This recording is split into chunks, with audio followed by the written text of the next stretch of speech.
Hello, good morning, good afternoon, good evening, whenever you're watching this. I am Tanya Johnson, and we're going to talk about creating a homeschool mission statement. So, if you are brand new here, you may be thinking, what the heck is a homeschool mission statement? Why do I need one? How do I even put one together? That is exactly what we're going to dive into. Now, if you're a veteran homeschool and you are here because maybe some of the joy hasn't sucked out of your homeschool, this is something that'll help you. And of course, if you're just here because creating a homeschool mission statement intrigues you, welcome. You're welcome to sit at our table. So we're going to cover the what, the why, and the how. But before I get started, just a reminder, if you're new here, I'm Tanya Johnson. I'm the founder of Helping Hearts Homeschool, and I help parents and grandparents put the joy back into their homeschool journey. You can find a complete homeschooling guide on helpingheartshomeschool.com. You can also find tips and tricks on how to make money while you are homeschooling, as well as how to keep your life and your homeschool organized. Now, first and foremost, a mission statement is just a fancy way of saying your why. Why did you start homeschooling? Why did you continue homeschooling? And what do you hope to help your kids achieve by the end of their school years? And by the way, the reason that you started homeschooling will probably be different than the reason that you continued homeschooling. So what I like to do is I like to revisit my mission statement every year or so, or every time we have a big life event. For example, we do a ton of crafts, a ton of hands-on projects. But recently we moved across the country. Those of y'all that have been following me know that we moved from the Chicagoland area to South Carolina. So the weather is much warmer here. We have a pool practically in our backyard. So we gave up a lot of the hands-on crafty type projects for endless days, schooling by the pool, swimming whenever we want to. But it's a little harder to drag down a whole bunch of crafting supplies across the street to the pool than it is to just do it in our living room. So because of that, I shifted our science and history curriculums to curriculums that have a little bit more bookwork and a little bit more discussion between her and I, less hands-on projects, and then we'll pull the hands-on projects back out during the cooler months when we are not spending so much time at the pool. And then another example of how our mission statement changed is when I started homeschooling my daughter, it was simply for a means to an end. It was just for 1 year until we could get her into school.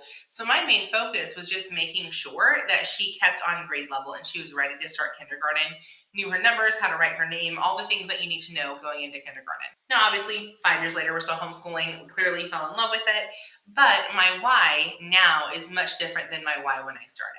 So just to recap, your mission statement is just, again, a fancy way of saying your why. Now, part number 2 to this is, why do you need a homeschool mission statement? Just to give you a little clarity, I come from the business world, and so I am used to writing mission statements in order to keep going when the going gets tough. As an entrepreneur, it is very easy to get discouraged. It's very easy to not be able to see the big picture, to lose sight of why we started in the beginning.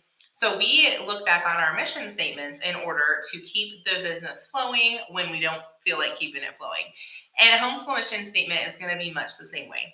Y'all hear me say it day in and day out. Homeschooling is not all rainbow, sunshine, unicorns, fill in the blank, right? There's a lot of mess that comes with homeschooling. It's way more work than people realize when they get into it. And there's absolutely discouragement. There's discouragement when your kids don't want to do school. There's discouragement when seasons of sickness come into your house. And there's discouragement from outside sources when they question why you're homeschooling or telling you that you're doing it wrong. So having a mission statement allows you to be able to reflect on why you started in the first place and give you that encouragement that you need and that boost to keep going forward.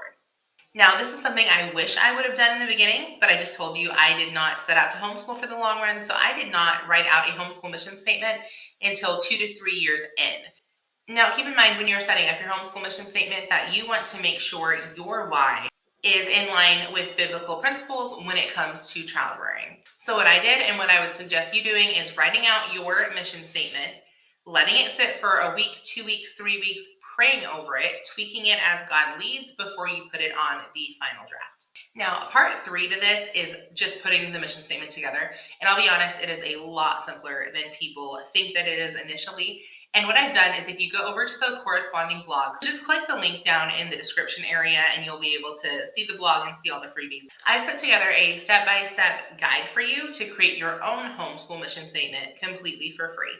So if you want to go check that out, that's a resource that I put together just for homeschool families.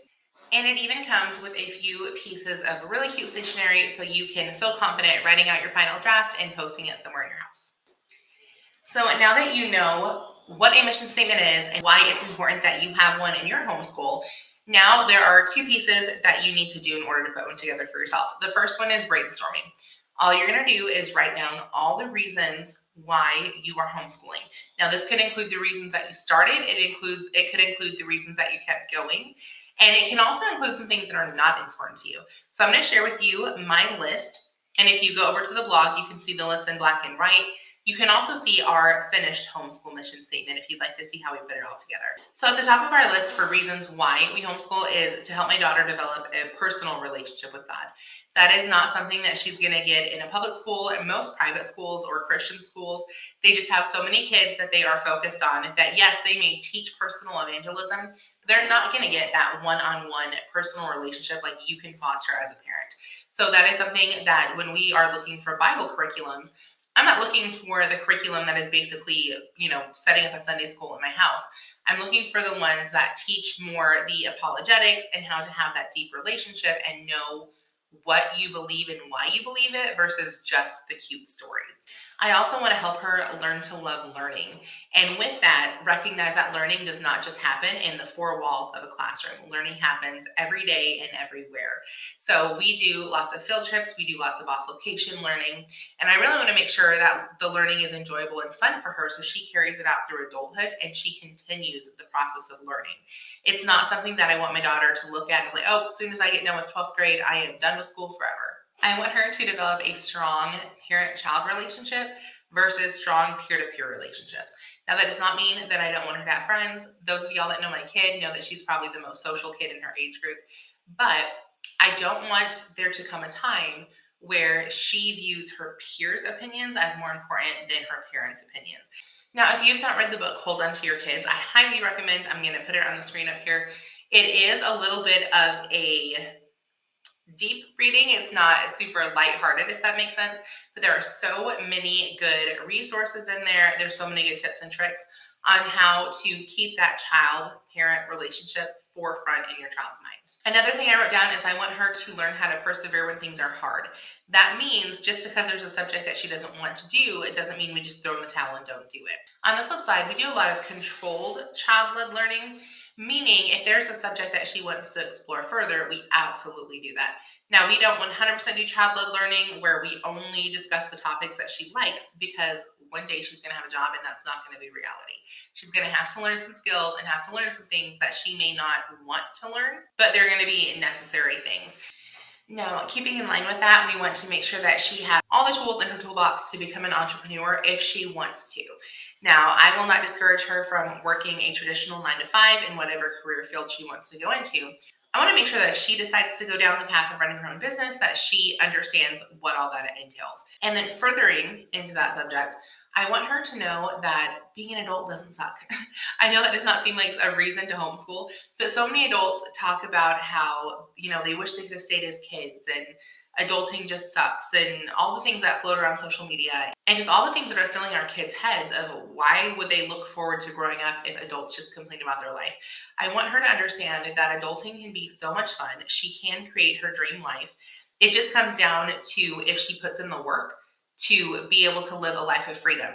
Now, she gets to see both sides of the coin with my husband and I. I do work from home. I work from the pool 95% of the time because I love it. That is where I thrive. Now, he, on the other hand, he does go to a traditional, I won't even call her 9-to-5 because he's working third shift supervisor right now.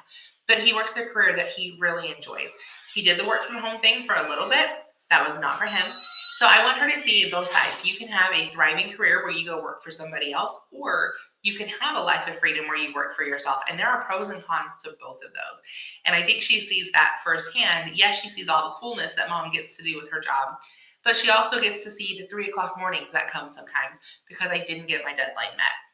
She gets to see that when I'm sick and I have a deadline coming up for a client, I still have to show up. There are no call-in sick days and someone's going to pay me. She gets to see when he comes home and he's so tired. And yes, he likes his job, but he just wants to rest because he's been on his feet all day long. So she gets to see firsthand both sides of working for someone else versus working for yourself. And there really are pros and cons to both. I will not say that being an entrepreneur is right for everybody, just like I won't say going and working at a 9 to 5 is right for everybody. And then the last two things that I wrote on there is I want her to be able to be little. I want her to be able to stay innocent as long as possible. And in today's day and age, that is not an easy feat to do with our kids. And then I wrote down that I want to prepare her for anything that God leads her way. So with that comes a lot of reading scriptures and praying and making sure that I am sensitive to the Holy Spirit and his leading. So that way I can teach her how to be sensitive to his leading as well. And then 3 things that we don't consider when it comes to our homeschool are learning gaps, knowing everything about everything, and comparison. Everyone in the school system is going to have learning gaps. I don't care if you go to a $100,000 a year school or if you go to a free public school, you're going to have a learning gap because you're never going to know everything about everything. That is the beauty of controlled child-led learning, is we're able to follow the Holy Spirit when it comes to teaching our daughter what is going to benefit her in the long run, according to what God is laying on our heart. And then the comparison thing, I do see a benefit in comparison when it comes to making sure that we are doing the very best that we can in our homeschool. Where the downside of comparison comes is when we're comparing ourselves either to make ourselves feel better, right? We're comparing ourselves to the kid who isn't doing very well in school. And we say, oh, my daughter's doing better than that. So it's just kind of an excuse not to try any harder. Or we're comparing ourselves to what people post out on Instagram. Nobody shows everything on Instagram. That is a highlight reel.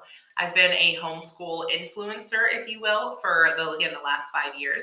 I have companies that contract with me and send me things and pay me to post for them on their behalf because they know that people go to my Instagram and I can influence them with what I'm posting. Now, because of that, I feel like I have a duty to show the real raw side of homeschooling, which again is not rainbows and sunshine all the time. So keep in mind when you are playing the comparison game, it's not all bad, but do not let somebody's Instagram highlight reel make you feel bad about your real life, because I guarantee we are just like you if you came into our home and you actually walked our homeschool day with us. Now, once you have your list of all the things you want to consider when you're homeschooling, now is when you get to put it all together. And there's not a right or wrong way to do this. You can keep it as a list of goals.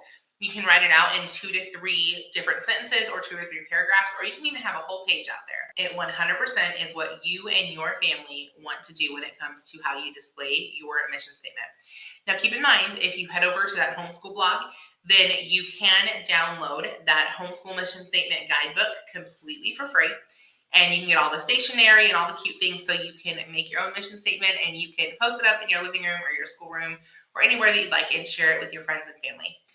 And that is all linked down in the description box. There's also a ton of other homeschool freebies down there. And there is an exclusive homeschool Facebook group that we run that you are more than welcome to join. Now, one last thing before I let y'all go. If you have not enrolled in the Boss Kids Dollar Club activity yet, go ahead and do that. It is also linked down in the description. You get your first month for literally $1 and you're getting over 50 pages of activities. Now, that's going to include chore charts, allowance trackers, homeschool and homework planning pages, fun activity pages like word searches and coloring pages and bingos and tic-tac-toes, and then some educational pages we have in there that typically revolve around reading, language arts, and math. Sometimes there are some science and history pages in there, but the 3 core is kind of what I like to stick to. So if you have not gotten that yet, go ahead and head down to the description and you can grab that again for a whopping $1 for all of those pages. And then until next time, this is Tanya Johnson signing off from Helping Hearts Homeschool, and I will see y'all next week.